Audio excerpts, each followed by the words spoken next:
Hello, in this video we are going to talk about the difference between a recession and a housing crash. Coming up.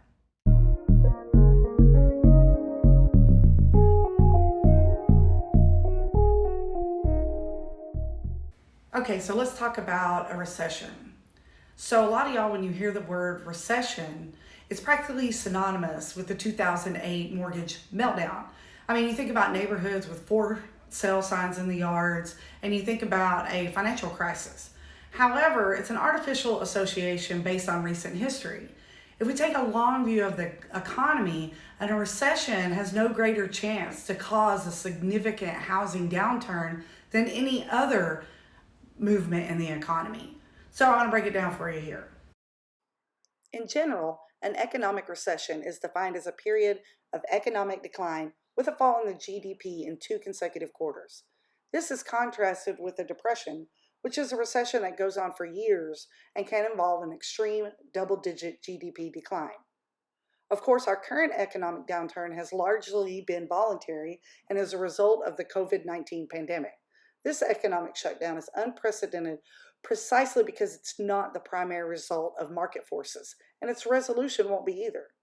While the economic activity is set to return to normal in some states with the relaxation of stay-at-home orders, a new round of COVID-19 related quarantines could come along anytime. For many analysts, in fact, only an effective vaccine will put an end to the uncertainty presented by the pandemic. Economic downturns can, of course, result in market factors that stress the housing market, from increased unemployment to decreased demand as families decide to stay put and ride out the final decline. However, historically, there is little positive correlation between recessions and a decline in housing price. Looking back over the last 40 years, there have been 5 separate recessions: 1980, 81 to 82, 90 to 91, 2001, 2007 to 2009. They have generally occurred at times of major political upheaval and at a fairly predictable pace.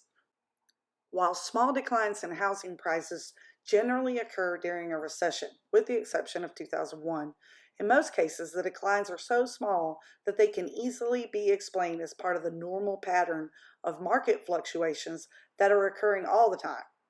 Breaking these numbers down even further by month, the 1990 to 91 recession, which includes the largest drop in home prices until 2007 to 2009, occurred during a 9-month period from July to March, traditionally the slowest time of the year in most markets.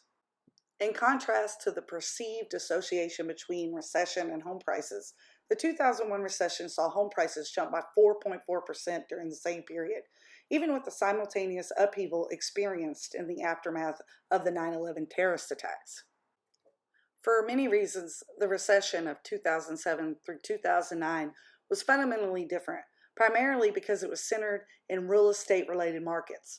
Because the underlying cause of the downturn were based in the housing sector, home prices were disproportionately affected. Here are some of the few factors that gave the 2008 recession such an outsized impact on home prices. Because home prices in a number of markets were artificially high, the market correction, when it came, was larger than normal. While different markets experienced different degrees of change, in some cases post-recession prices were a more realistic measure of the actual value. Most of those overpriced homes had hefty mortgages that had been approved with little or no money down. That means when the economy started going downhill, homeowners were unable to draw on the existing equity to cushion the blow.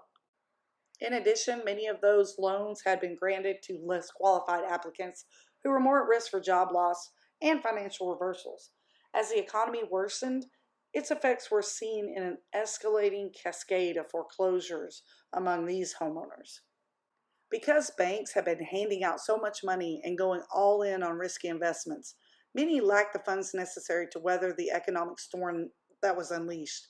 As homeowners stopped paying mortgages and banks began having to process foreclosures, the credit market dried up, making it hard for even qualified buyers to obtain a mortgage and for the housing market to recover. Regulations introduced since 2008 have gone a long way to ensuring that banks are properly capitalized, and government entities like the Federal Reserve, Fannie Mae, and Freddie Mac have been proactive this time in ensuring that if and when a recession manifests itself, the tools are in place to cushion the blow to the housing market and provide for a quick recovery. According to most economists, circumstances favor a quick economic recovery once COVID-19 restrictions are lifted. Because restrictions differ from state to state and even city to city, we may not see as much nationwide upheaval as we saw in the past. This means that housing markets may be only marginally affected, just as in previous recessions. In addition, as 2008 taught us, investors may well see any decrease in home prices as an opportunity to buy, buoying any short-term market slowdowns and keeping inventory moving. New construction fell by more than 22% in March, so returning demand should be centered on the resale market, keeping prices steady.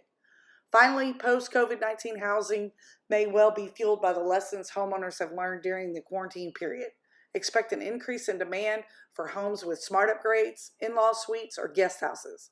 In addition, many homeowners may find that previously downsized too far and may be ready to move back up to larger homes in order to accommodate elderly family members or adult children who have moved home.